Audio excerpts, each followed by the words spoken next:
नमस्कार, मैं हूं आपका दोस्त आलोक कुमार। एक बहुत दिनों से बात मन के अंदर समाई हुई थी। शिक्षा पे कोई बात बने। शिक्षा हमारी कैसी होनी चाहिए, हमारे अंदर संवेदना कैसी होनी चाहिए, क्या वो उसका रिश्ता शिक्षा से है। अरसे से मेरी कोशिश रही थी कि दर्शकों के बीच शिक्षा कैसी मिले हमें, आखिरकार हो कैसे शिक्षा, क्या वो वैसी आदिकालीन गुरुकुल वाली हो या फिर मॉडर्न हो या क्या हो, या शिक्षा का मकसद क्या हो। इस पर लंबे समय तक मैं सोचता रहा था कि मैं बात करूंगा। ये इत्तेफाक है कि दिल्ली में शिक्षा पर गंभीरता से काम करने वाले कुछ लोग हैं, उसमें से हैं डॉक्टर योगेश। वो मेरे साथ हैं। आज जानने की कोशिश करेंगे दिल्ली की बात रहने दीजिए, देश भर में शिक्षा को लेकर के जो दायित्व निभाया जा रहा है वो सही डायरेक्शन में है या नहीं है। डॉक्टर योगेश, आपका स्वागत है इस पॉडकास्ट में। और हमारी पूरी कोशिश होगी जो बात करें हम आम दर्शकों तक ये बात पहुंचे जी कि आखिरकार शिक्षा का मकसद क्या होना चाहिए। डॉक्टर साहब, धन्यवाद आलोक जी। एक तो बात अगर हम शिक्षा की कर रहे हैं तो शिक्षा मुझे लगता है कि मनुष्य की भोजन से भी पहली आवश्यकता है, एक परम आवश्यकता है। और उस आवश्यकता को पूरी करने के लिए आज तक जितने भी सिस्टम ने टूल्स तैयार किए हैं और उन टूल्स को एग्जीक्यूट करने के लिए जितना भी प्रयास किया है, वो मुझे ऐसा लगता है कि उतने फलीभूत नहीं हुए जितने की अपेक्षित थे, जितने होने चाहिए थे। शिक्षा सही मायने में साविद्या या मुक्ति। विद्या वो है जो हमें मुक्त करे, हर प्रकार के बंधन से मुक्त करे। हम भले ही सरकार का सिस्टम हो लेकिन सरकार से सवाल पूछने की हिम्मत रखें, वो हमें शिक्षा कहलाएगी। ऐसी स्थिति में अगर हम वर्तमान शिक्षा प्रणाली की बात करें तो एक भेड़ चाल सी लगी हुई है। चाहे हम प्राइमरी लेवल से लेकर और यूनिवर्सिटी लेवल तक की हायर एजुकेशन की बात करें, टेक्निकल एजुकेशन की बात करें, लेकिन सभी जगह वो संवेदनाएं, वो भावनाएं, वो मानवता कहीं ना कहीं मरी हुई दिखाई देती है, जो शिक्षा की मूल भावना के अंदर समाहित होनी चाहिए थी। मुझे ऐसा लगता है कि इन सब के पीछे जितना सिस्टम दोषी है उतना ही कहीं ना कहीं समाज भी दोषी है। समाज ने भी शिक्षा से वो अपेक्षाएं करनी शुरू कर दी कि यदि मैं अपने बेटे को पढ़ा रहा हूं तो उस स्थिति में मैंने शिक्षा का मेन मकसद एक रोजगार से जोड़ लिया, एक पैसे के अर्जन से जोड़ लिया, जबकि शिक्षा का ये मकसद कभी नहीं था। अब यदि हम वर्तमान शिक्षा की बात करें तो प्राइमरी एजुकेशन में बच्चे को जो चीजें लर्न होनी चाहिए, जो संवेदनाएं उसमें विकसित होनी चाहिए, जो भावनाएं उसमें विकसित होनी चाहिए, पर्यावरण के प्रति, पशुओं के प्रति, अपने परिवार के प्रति, अपने समाज के प्रति, अपने क्षेत्र के प्रति, कि उसके अंदर जैसे कंपैरेटिवली हम देखते हैं कि जापान के बच्चे जो एजुकेशनल फेनामिना में जीते हैं तो वो बचपन से ही इतने डिसिप्लिन्ड, इतने सिविलाइज रहते हैं कि वो अपनी चीजों को खुद से करके सीखना चाहते हैं। वो गंदगी को खुद ही समाप्त करना चाहते हैं, ना कि गंदगी फैलाना चाहते हैं। इस तरह से अब हम अपनी शिक्षा प्रणाली पर जब आते हैं तो हमें केवल किताबी ज्ञान पर, रट्टाफिकेशन मेथड पर लगे हुए हैं, और उस लगे रहने से हमारे यहाँ साक्षर तो हो गए लेकिन शिक्षित होने भी बहुत दूर तक बाकी है। ऐसी स्थिति में मुझे ऐसा लगता है कि जहां एक और सरकार को हमारी शिक्षा प्रणाली को एक और स्वतंत्र भाव से दोबारा से पुनर्निर्मित करने का प्रयास किया जाना चाहिए, उसी के साथ साथ समाज को और जो शिक्षा प्राप्त करना चाहते हैं, जो शिक्षा ग्रहण करना चाहते हैं, उन्हें भी अपनी शिक्षा प्राप्त करने की जो उद्देश्य हैं उनके बारे में एक नया फ्रेम डिजाइन करना पड़ेगा कि वास्तव में शिक्षा का मुख्य उद्देश्य क्या होना चाहिए। मैं आपकी पीड़ा में समझता हूँ योगेश जी। देश के उन लोगों में से हैं, लगभग 30 साल से एलिमेंट्री एजुकेशन से जुड़े पड़े आप जी, और सोशल साइंस के अपने आप में एक यूनिवर्सिटी भी आपके नाम है, आप चलाते हैं जी। तो एक ऐसा शख्स जो एलिमेंट्री एजुकेशन, जो बेसिक, जहां से शिक्षा की शुरुआत होनी चाहिए 5 साल से, वहां से लेकर के जो पीएचडी हासिल करता है तब तक की शिक्षा के तरीकों को देख रहे हैं। और ये पीड़ा आप जता रहे हैं। 30 साल तक देखने के बाद आपको लग रहा है कि हम एक शून्य में फंसे पड़े हैं जी। नतीजे, हम भले ही रट्टाफिकेशन करें, कुछ भी करें, नतीजे शून्य आ रहे हैं। हमारे में अंदर संवेदना जागृत नहीं हो रही। अगर नहीं हो रही है तो आखिर कैसे होगी, क्या आप बता रहे हैं? कोई सुझाव है इसके लिए? शुरुआत हमें अपने परिवार से और अपने समाज की एक प्रैक्टिस से करनी पड़ेगी। किताबों के अंदर हम अपना कितना भी आलोचनात्मक विश्लेषण डाल दें, जब तक हम उसे परिवार में या समाज में प्रैक्टिस में नहीं लाएंगे आलोक जी, तब तक शिक्षा वास्तव में हमारे अंदर समाहित नहीं हो पाएगी। परिवार जो होता है वो हर व्यक्ति की पहली पाठशाला होती है। उसकी माता उसकी पहली शिक्षक होती हैं। जब हम देखते हैं कि परिवार का वातावरण कैसा है, हमारे पहले जॉइंट परिवार हुआ करते थे, सभी के आपके हमारे परिवार जॉइंट हुआ करते थे, तो वहां से हमारे एटिकेट्स डेवलप होते थे, हमारी वैल्यूज डेवलप होती थी। कैसे हमें बड़ों को चरण स्पर्श करना है, कैसे हमें झूठ नहीं बोलना है, कैसे हमें अपनी लाइफ स्टाइल को मैनेज करना है, वो कहीं ना कहीं हमसे बहुत दूर हो गई है। अब हम एक्सपेक्ट करते हैं कि हम पति पत्नी दोनों वर्किंग प्लेस पर जाएंगे और हमारा बच्चा किसी मॉन्टेसरी स्कूल में जाकर या किसी कॉन्वेंट स्कूल में जाकर उन सारी चीजों को, उन सारी वैल्यूज को सीखेगा, जो कि बिल्कुल भी पॉसिबल नहीं है। ऐसी स्थिति में सरकार को ये प्रयास करना पड़ेगा और समाज को साथ में मिलकर उस प्रयास में साथ देना पड़ेगा कि शिक्षा का जो मापदंड हम अपने लिए अपेक्षित कर रहे हैं कि हमारी शिक्षा हमारे लिए इस लेवल की मूल्यवान होनी चाहिए, तो उसे उतना मूल्यवान बनाने के लिए हमें उन सारे परिवर्तनों को आत्मसात करने की आवश्यकता है जो हम अपेक्षित कर रहे हैं। आपके बातचीत से जो निचोड़ निकाल रहा हूं, आप ऐसा कह रहे हैं कि आज की तारीख में लोग बच्चे को छोड़ देते हैं 8 घंटे तक स्कूल में, 24 घंटे में से, और उनको लगता है स्कूल ही 8 घंटे में बच्चे को बना देगा। बिल्कुल भूल जाते हैं उसके साथ जो आपको समय बिताना है, रेस्ट ऑफ 24 आवर्स का जो 8 घंटे स्कूल से लौट के आता है, वो आप बच्चे के साथ बिता नहीं रहे होते, और या जो बिता रहे होते हैं वो स्कूल में सिलेबस तय होता है कि आप इस प्रारूप में उसके साथ काम कीजिए, लेकिन दरअसल बच्चे को उसके माता पिता या फिर जो पेरेंटिंग की जो जरूरत है, संवेदनाओं की जरूरत है, उससे मरहूम कर रहे हैं। आप कह रहे हैं सिलेबस पढ़ो, लेकिन जो ओरिजिनल सिलेबस है मानव बनने का, वो जो कि परिवार चाहता है, माता पिता के प्रेम से आता है, भाई बहनों के प्रेम से आता है, दादा दादी के प्रति हमारे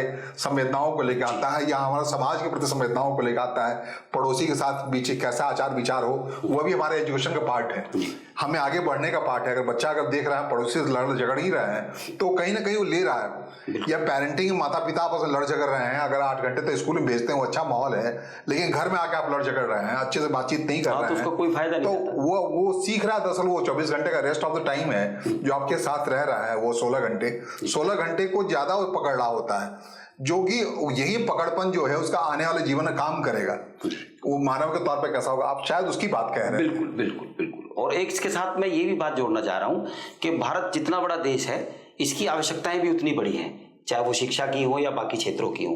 अगर मैं शिक्षा क्षेत्रों की बात करूं तो पहाड़ी क्षेत्र में रहने वाले व्यक्ति की शिक्षा की परिभाषा अलग है, मैदानी क्षेत्र में रहने वाले व्यक्ति की शिक्षा की परिभाषा अलग है।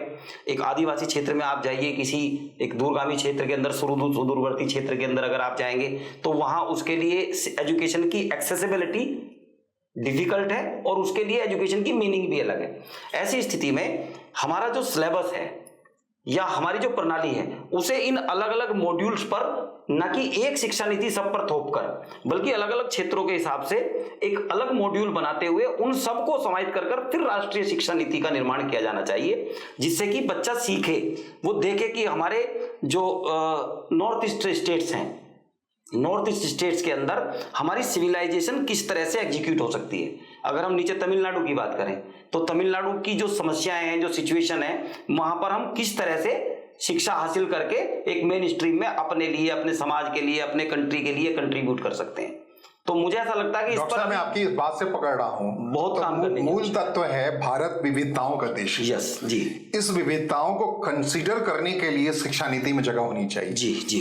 कि माना उस विविधता को जब तक रिकॉग्नाइज नहीं करेंगे, आप एक समान इंसान बनाने की कोशिश करेंगे तो दिक्कत आएगी। वो चुनौती की बात कर रहे हैं आप। बिल्कुल। अभी खाली किताबों में पढ़ा देने से कि ये प्रायद्वीप के पठार हैं, ये बंगाल की खाड़ी है, ये हिंद महासागर है, उतने भर से काम नहीं चलने वाला है। बच्चे को उन चीजों को हम एक ऐसे वे में लेकर जाएं और उसके सिलेबस के अंदर इस तरह की प्रैक्टिकलिटी के रूप में शामिल करें कि बच्चा उन्हें वास्तव में अच्छे से समझ सके, और केवल समझ नहीं सके बल्कि तदानुभूति के रूप में ये महसूस कर सके कि यदि मैं तमिलनाडु के तट पर बैठा हूं तो मुझे वहां पर कैसा फील करना है, और यदि मैं त्रिवेंद्रम के किसी मंदिर के अंदर जा रहा हूं तो वहां पर क्या क्या चीजें मैं देखकर सीख सकता हूं। ये सब चीजें एजुकेशन का ही पार्ट होना चाहिए, तब जाकर शिक्षा अपना मकसद पूरा करेगी। आलोक, दर्शकों को अगर लग रहा होगा हम फिलोसफिकल बात कर रहे हैं, तो डॉक्टर साहब आपसे एक बात कर ले रहा हूँ। जो मौजूद है, पड़ोस का देश नेपाल है, वहाँ प्राइम मिनिस्टर बने हैं जी। उन्होंने आते ही सबसे पहला काम किया, वहाँ ऑक्सफोर्ड के नाम से या विदेशी नाम से जो प्राइवेट स्कूल थे, कहा 1 घंटे में ताले लगाओ जी, उसको बंद करो। और उन्होंने इंतजाम किया जो लंबे समय से भारत में हो रहा था कि प्रधानमंत्री का बच्चा हो, मंत्री का बच्चा हो, संतरी का बच्चा हो, अधिकारी का बच्चा हो, पियून का बच्चा हो, सब कोई सरकारी स्कूल में पढ़े।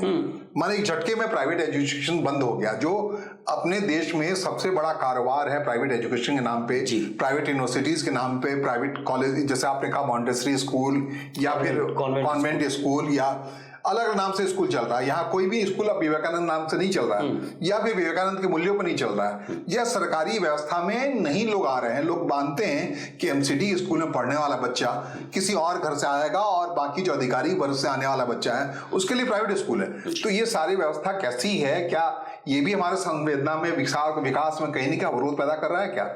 हाँ, देखिए आलोक जी, इसमें जो एजुकेशन सिस्टम है और आप जिस तरह से पूरा एक सिस्टम को बता रहे हैं कि किस तरह से एजुकेशन का कमर्शलाइजेशन हो रहा है और पड़ोसी देश में एकदम से क्रांति आई और उन सब चीज़ों पर बैन लगा, तो वास्तव में भारत के अंदर भी शिक्षा के अलग अलग स्तरीकरण हो रखे हैं और उन अलग अलग स्तरीकरण होने का जो प्रभाव है पूरे प्रशासनिक ढांचे पर है, हमारे पूरे संवैधानिक ढांचे पर है, पूरे सामाजिक ढांचे पर है ही और दिखाई देता है ही नहीं बल्कि पूरी तरह से दिखाई देता है।